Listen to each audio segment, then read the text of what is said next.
Hello, interwebs. Oh, carefully. Video number 5. Oh, yeah. Oh, jeez. Wow, that was bad. That's okay. As far as clinking into drunk couches, I feel like we're good. This couch is ridiculous on the best of days to get in and out of. Once you get in, you're like, whoosh. Alright. So I think I asked the last one. Oh, so I only have one more set of questions. So Let's just finish yours. okay. These are also from Trim. Favorite skill or spell from a game, TTRPG video game, you would like to have in real life?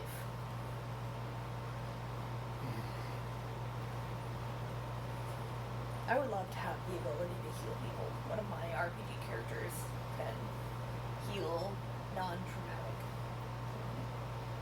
damage. So, sort of like hardcore, like you're gonna die.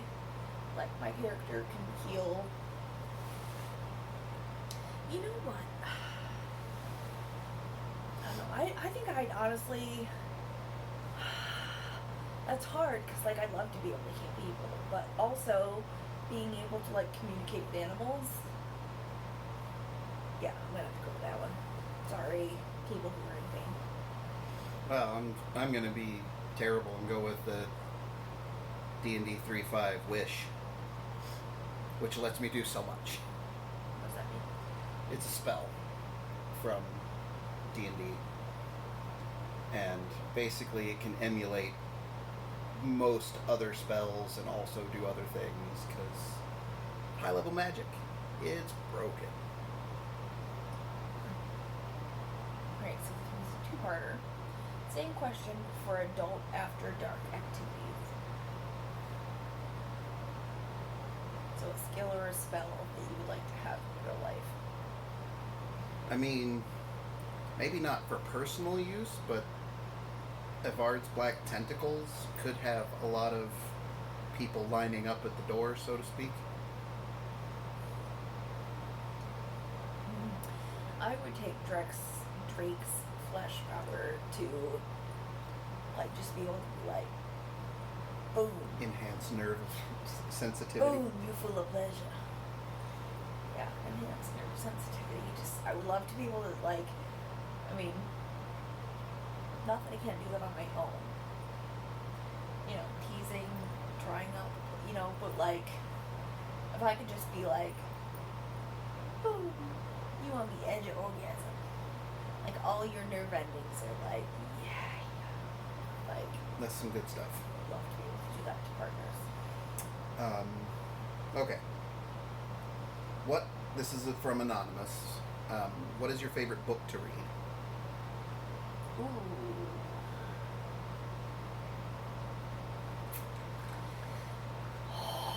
That's hard. Alright.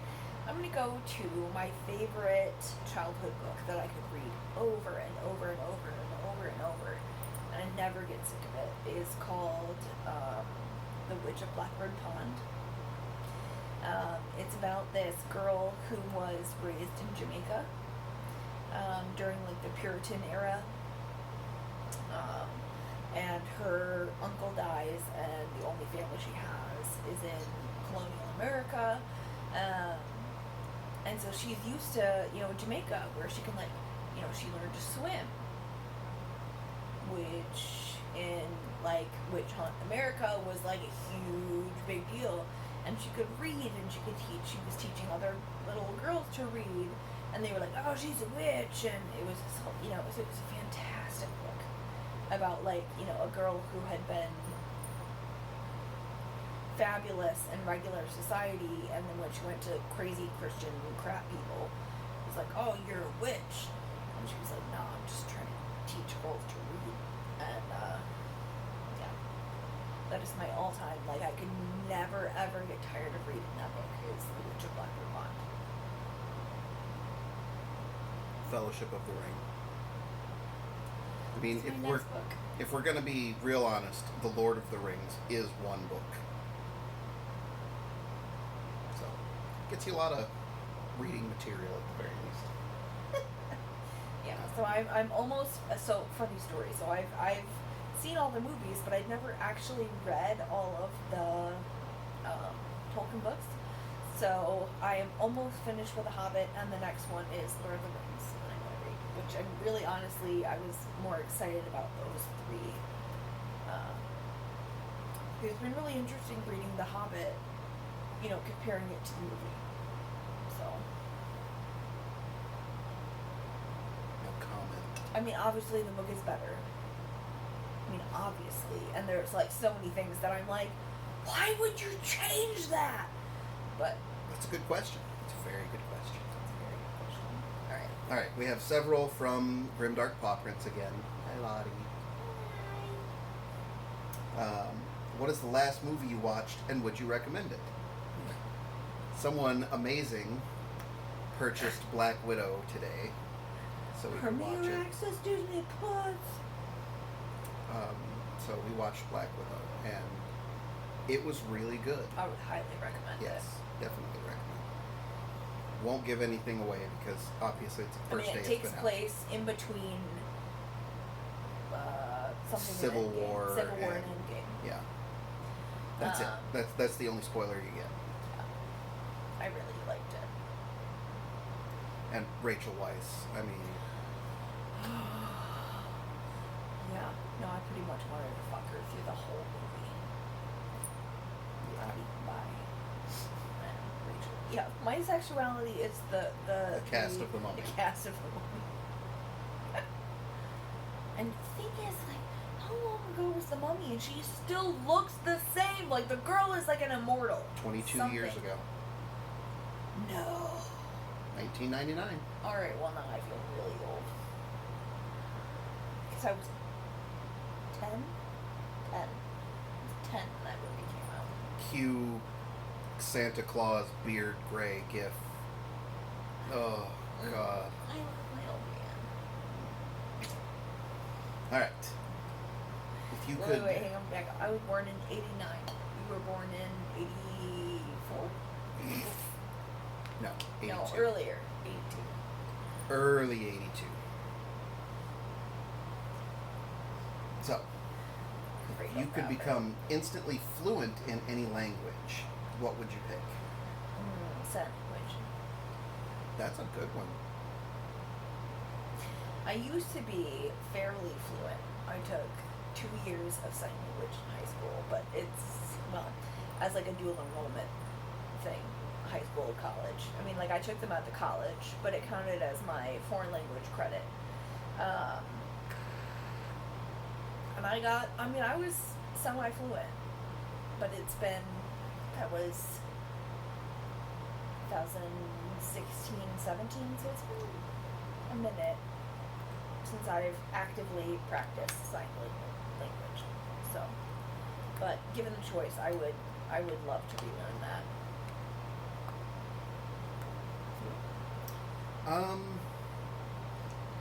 Torn. Like,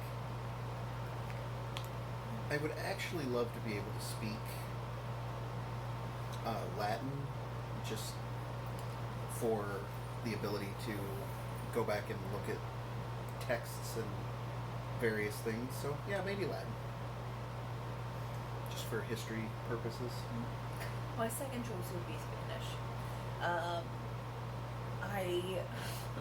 I used to work for a telephone interview company, and we would do medical interviews, and sometimes the interviews were with people in Florida who spoke Spanish. And, like, I took Spanish in high school, or middle school, elementary and middle school. But I got really good at a couple of phrases. The first Spanish phrase I really remember learning in my adult life was dos cervezas por favor, which is what my dad taught me before we went on a cruise to Mexico. I was 18 at the time. So in America, I couldn't legally drink, but in Mexico I could. And that was the phrase my dad thought I needed. Not like, I'm an American, I need to get to my ship. You know, please help me. No. Dad thought I needed dos cervezas, por favor. And this... Yeah. The second time, we did family vacation to Puerto Rico, and that time I learned, donde está el baño? Where is the bathroom? And after that, I worked for the telephone interview company that we sometimes had, patients who didn't speak English. And so I had to know, like, a basic phrase, no es urgente, or no, lo siento, no hablo español, no es urgente, conducimos una encuesta. I have heard much worse pronunciations. But I got really, really good at that one. Lo siento, no español. Because I'm drunk. yeah. I used to be able to say this really, really good. Alright. Hang on. Lo siento, no hablo español. No es urgente. Conducimos una encuesta. Oh, I'm sorry, I don't speak Spanish. It's not urgent. We're just conducting a survey. Which always led people to go, blah, blah, blah, in Spanish. I'm like, no. That was it. That was the extent of my Spanish. Like, I'm like, no. And then they start spewing in Spanish. I'm like, no. That was it. Like, no hablo español. Like, no es urgente. What's your favorite thing to cook? Oh, cook or bake? Cook. Specifically. Cook? Cook. Because you cook bacon, but you bake cookies. No. You go first. It's gonna take me a minute. I mean,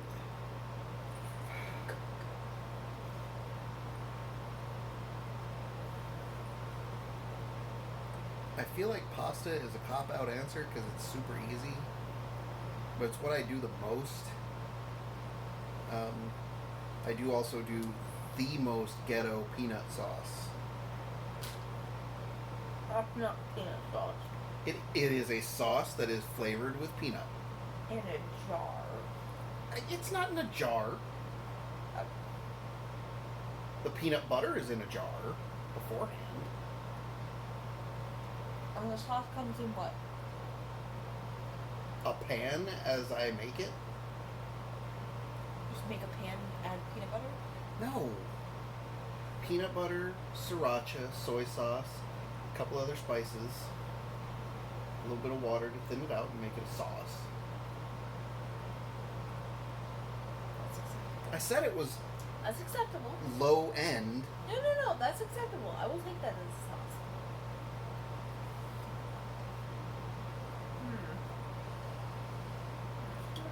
Cook.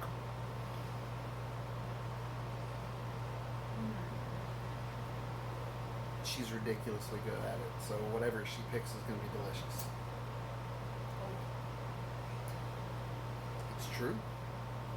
Stroganoff. Beef stroganoff is my favorite thing to cook. I like it. Have I ever made you stroganoff? I don't know. I don't think so.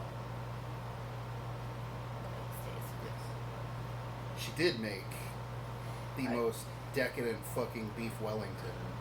Oh, Oh, alright, I'll take credit for that. Yeah. No, beef Wellington. holy crap, it was good. That's good.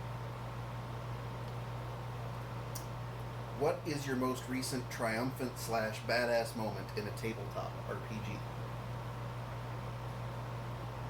Oh shit. My most badass moment.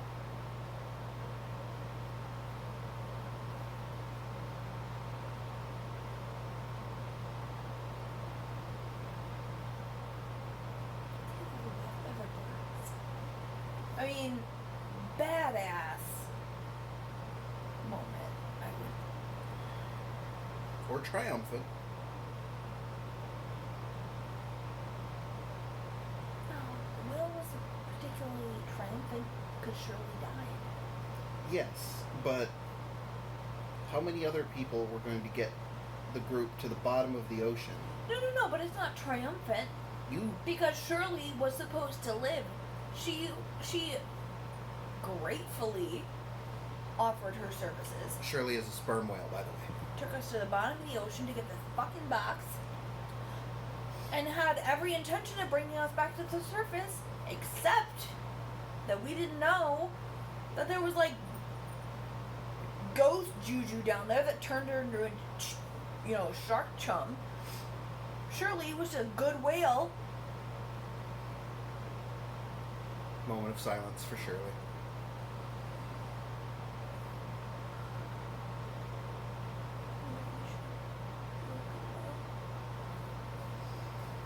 Jake was very sad about that.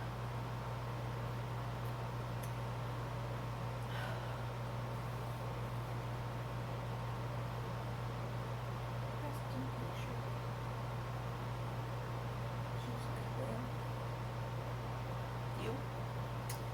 I'm going to avoid any of the current GM stuff because I feel like can't be triumphant and badass there when I can do whatever the fuck I want. You're not wrong. But I mean, this isn't the moment, but just to this close to fully corrupting the most innocent member of the group. This close. And if somebody else hadn't shot a cop, probably would have succeeded. Would you have corrupted her? Like if she just like straight up went with him? I don't think she would have. Probably not, but it was close. Close. Yeah, but as a player, I was in a D&D game where I was playing a warlock ship captain. We were pirates. Everything is better with pirates.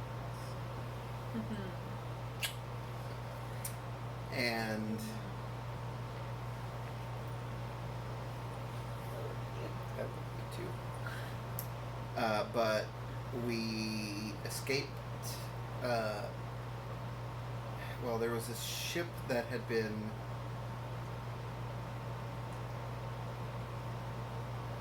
ransacked by something. They had summoned something horrible in Hull, and it was like the whole ship was a traveling mages school thing, and they had done some very unethical things in the hold.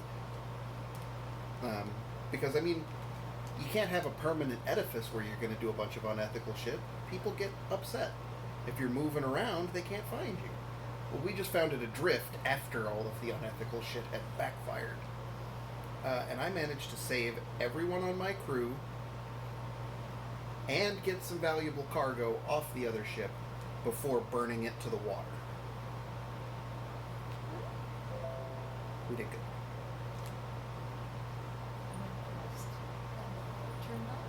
Speaking of which, Yeah, it's about that time. alright, you got it.